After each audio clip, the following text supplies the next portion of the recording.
Hello everyone, welcome. How are you all? I hope you all are doing well. Today in this video we are going to study a new topic, that is present continuous tense. Let us see the definition of present continuous tense. The present continuous tense refers to the action that is happening at the moment of speaking. It means that it describes an action that is presently going on. Let us see what are the rules of present continuous tense. The rules are subject plus is rm plus ing form of the verb. That means if the subject is singular, we add is. If the subject is plural, we add are, and if the subject is I, then we add am. Also, we add ing in the verb. Let us see how to form the declarative sentences in present continuous tense.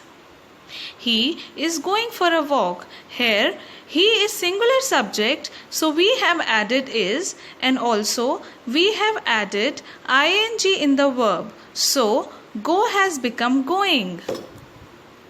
In the second sentence, kids are playing cricket. Here, the subject kids is plural. So we have added are and also ing in the verb play. So it has become playing. Let us see one more example. Here, the subject is I. So we have added am, and also we have added ing in the verb study. So it has become studying. Students, let us now learn how to make the sentences negative.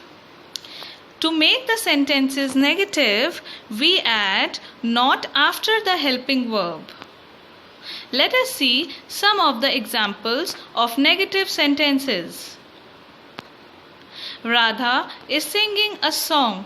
Here, is the helping verb, so we will add not after is to make it negative. It will become Radha is not singing a song. Similarly, in the second sentence, they are watching television. Are is the helping verb, so we will add not after are. So it will become they are not watching television. I hope it is clear. Now let us learn how to change declarative sentences into interrogative sentences. Number 1. Place the helping verb in the beginning of the sentence and put question mark in the end. It means that you have to place helping verb in the beginning of a sentence to make it interrogative and also put question mark in the end. Second, adding question words in the beginning of a sentence like where, what, why, when, who and how. So children, we can also make the sentences interrogative by adding question words like where, what, why, when, etc. Let us see the examples. Let us see how to make declarative sentences into interrogative sentences. The baby is sleeping. In this sentence, is the helping verb, so we will place is in the beginning of this sentence. So it will become is the baby sleeping, and we will put question mark in the end. In the second sentence, the students are completing their work. Are is the helping verb, so we will place are in the beginning of this sentence. So it will become are the students completing their work? In the third sentence, I am going to the market. So it will become where are you going? In this, we have used the question word where, and also we have put question mark in the end. Students, let us now see where to use simple present tense and where to use present continuous tense. The simple present tense is used to talk about routines, regular actions, facts and feelings. Common words used with it are normally sometimes, every day, always. That means simple present tense represents the facts or habits that happens every day. On the other hand, the present continuous tense is used to talk about the actions that are in progress at the time of speaking.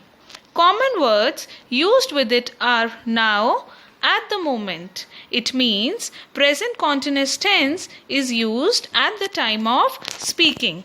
Let us understand better with the help of some examples. In the first sentence, it is given, he usually plays in the evening, however today he is studying. So playing in the evening every day is his habit. That is why we have used simple present tense in first part of the sentence. But what he is doing today is studying. It is happening at the moment of speaking. So we have used present continuous tense in second part of the sentence. Let us see the second sentence. The birds return to the island every morning. It is the routine of the birds what they do every day. So here simple present tense is used, that is return. Let us see third sentence. She is reading a newspaper upstairs. This sentence shows the action of reading the newspaper by the girl, which is going on now at the time of speaking. Therefore, we can say that this sentence is in present continuous tense. Children, I hope you have understood well. Okay, children, thank you and stay safe.